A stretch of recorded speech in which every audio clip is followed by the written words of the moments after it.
ছোট্ট এই দোয়াটি যদি কোনো ব্যক্তি প্রতিদিন একবার করে পাঠ করতে পারে, ওই দিন সে ইচ্ছা করলেও কোনো পাপ করতে পারবে না। মানে পাপ করার ক্ষমতা সে হারিয়ে ফেলে, শয়তান তার কাছ থেকে অনেক দূরে চলে যায়।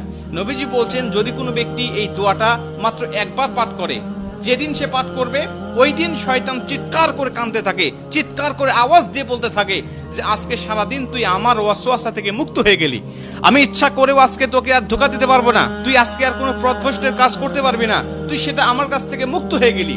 মানে এই দোয়াটার এতটাই পাওয়ার, এতটাই ক্ষমতা আল্লাহ পাক দিয়ে দিয়েছেন। অতএব আমরা এই দোয়াটা মুখস্থ রাখবো, ছোট্ট একটি দোয়া মুখস্থ করে প্রতিদিন আমরা তেলাওয়াত করব।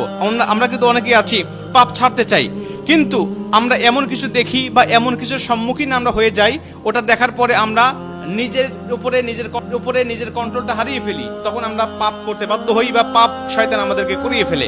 এজন্য যদি আমরা প্রতিদিন অন্তত ফজরের নামাজের পরে এই দোয়াটা যদি পাঠ করতে পারি, তাহলে আমরা কিন্তু শয়তান থেকে মুক্ত থাকবো ওই দিন সারাদিন। আর শয়তান থেকে মুক্ত থাকার কারণে আমরা ইচ্ছা করলে ওই দিন পাপ করতে পারবো না। নবীজি এই দোয়াটা শিখিয়েছেন, আউযু বিল্লাহিল আযীম, আউযু বিল্লাহিল আযীম ওয়া বিওয়াজহিল কারীম ওয়া সুলতানিহিল কাদীম মিনাশ শাইতানির রাজীম। আমি আবারও দোয়াটা পাঠ করছি, যারা লিখে নিতে পারেন লিখে নেবেন, এবং প্রয়োজনে এটা ভিডিও আকারে যেহেতু এটা পাবলিশড হবে, আপনারা যারা ফেসবুকে দেখবেন আপনারা অবশ্যই এটা শেয়ার করে রেখে দিবেন টাইম লাইনে, প্রয়োজনে বারবার শুনে শুনে আপনি এটা মুখস্থ করে নেবেন। দোয়াটি হচ্ছে, আউযু বিল্লাহিল আযীম ওয়া বিওয়াজহিল কারীম ওয়া সুলতানিহিল কাদীম মিনাশ শাইতানির রাজীম। এই দোয়াটা আপনি মুখস্থ করে নেবেন, আর এই দোয়াটা পড়ার কারণে কিন্তু শয়তান থেকে আপনি মুক্ত থাকবেন। আর শয়তান যেহেতু আমাদের প্রকাশ্য শত্রু, এই শয়তান কিন্তু আমাদেরকে জাহান্নামে নেওয়ার জন্য, জান্নাত থেকে আমাদেরকে বিরত রাখার জন্য বারবার চেষ্টা করছে। আমাদের সামনে থেকে, পিছন থেকে, ডানে থেকে, বামে থেকে, সব জায়গা দিয়ে কিন্তু শয়তান আমাদেরকে ধোঁকা দেওয়ার জন্য সদা ব্যস্ততা।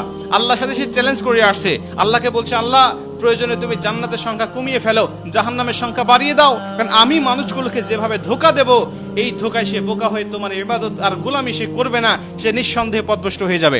এই জন্য শয়তান থেকে মুক্ত থাকার জন্য আমরা কিন্তু সর্বসময় এই দোয়াটা পাঠ করবো। প্রতিদিন অন্তত একবার এই দোয়াটা আমরা পাঠ করলে আমাদের কাছ থেকে শয়তান মুক্ত হয়ে যাবে, আমরা শয়তান মুক্ত জীবন যাপন করব। আর আমাকে যদি শয়তান ওয়াসওয়াসা না দেয়, ওই দিন কিন্তু আমি পাপ করতে পারবো না, ইচ্ছা করলে পাপের কোনো কথাই আমার মধ্যে আসবে না। কারণ আমরা জানি ফেরেশতারা ইচ্ছা করলেও পাপ করতে পারে না, কারণ ফেরেশতাদেরকে শয়তান ধোঁকা দেয় না, আর ফেরেশতাদের কাছে শয়তান যায় না, তাই তাদের অকর্ম করার মতো বা পাপ করার মতো কোনো ক্ষমতা তাদের নাই। এর জন্য এই দোয়াটা আমরা সবাই মুখস্থ করে নিব এবং প্রতিদিন একবার হলেও পাঠ করবো ইনশাআল্লাহ।